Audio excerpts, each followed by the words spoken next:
जालना शहराला जे पाणी पुरवठ्याची योजना आहे, जायकवाडी टू जालना, सध्या आपण 16 MLD पाणी घेतो. तर 16 MLD पाणी घेताना आपला लाईट बिल महिन्याला 80 से 1 करोड रुपयेपर्यंत येतं. सरासरी बघितलं तर वर्षाला 12 कोटी रुपये आपल्याला याला जातं कुठं लाईट बिलमध्ये.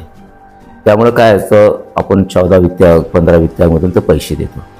जालनाचे जे विकास करायचे ते पूर्ण पैसे लाईट बिलमध्ये जातात. आणि आता 16 MLDला 1 कोटी आहे. जर आपण 60 MLD उचललं किंवा 50 MLD तर हा लाईट बिल प्रत्येक महिना 3 कोटी जाईल. 3 कोटी म्हणजे किती होणार, 30 ते आणि 2 म्हणजे 35 करोड रुपये वर्षाला लाईट बिल जाईल. जर 24/7 म्हणजे तुम्हाला रोज पाणी द्यायचं असेल तर तुम्हाला 35 कोटी रुपये वर्षाला मोजावं लागतं. आता 35 कोटीची आपली कॅपॅसिटी नाही, म्हणून माझं ठरविलं होतं की याला 2 मेगावॅट लागतात. 2 मेगावॅट, त्या 2 मेगावॅट आपण घाणेवाडी तलावावर बसून त्यातून जे ऊर्जा निर्माण होऊन त्यातून आपण हे पंपिंग करून जालनाला 50 MLD जर पाणी दिलं तर हे लाईट बिल आपले वाचणार.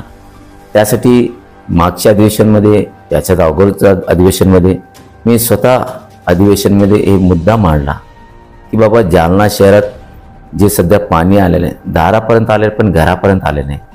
इंटरनल वॉटर डिस्ट्रीब्युशन झाला पण तरी पाणी कमी पडतो, कारण आता कॅपॅसिटी त्याची आहे 60 MLD पण लाईट बिलचं मुळे आम्ही करत नाही.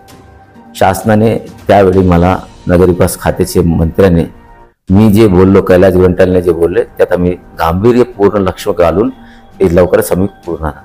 आणि जे मला माहीत पडलं आता 100 कोटी रुपये शासन देणार आहे, पण त्यात आमच्या जे नगर परिषदचं कॉन्ट्रीब्युशन असतात किंवा नगर परिषदचं जे ध्येय असतात ते 3-4 कोटी रुपये काय द्यायचे आहे, ठीक आहे, आज नाही तर उद्या देऊ आम्ही. पण निश्चित हे जर आला 100 कोटी तर पाणी तर 24/7 म्हणजे तुम्हाला कधीही डेली पाणी देऊ शकतो अशी त्याची आम्ही करणार. आणि यामुळे लाईट बिल वाचतोय आणि त्याचे पैसे जे आमच्या वर्षाला लागणार ते पैसे वाचल्यानंतर त्या पैशातून इतर कामं करता येईल. आणि हा जे सोलर आहे हे 100% शासनाचं ग्रँटवर असतात. आणि हा मुद्दा मी केलेला आहे. काही पुढारी लोक माझ्या नावाने ओरडतात की आयता बिलवर नागोबा असं. मी त्यांना एक म्हणतो, मी लोकप्रतिनिधी आहे, मी आमदार आहे, जनतेने मला निवडून दिला आणि तुम्हाला पाडला, 26,000ने तुम्हाला वन पाडला, मला त्या विधानसभेत पाठवलं आणि विधानसभेत बसूनच एक काम होतं. तुम्ही ना नगर परिषदचे अधिकारी आहे ना नगर परिषदचे कर्मचारी आहे, तुम्ही माझी आमदार आहे, तुमची काही व्हॅल्यू नाही आहे.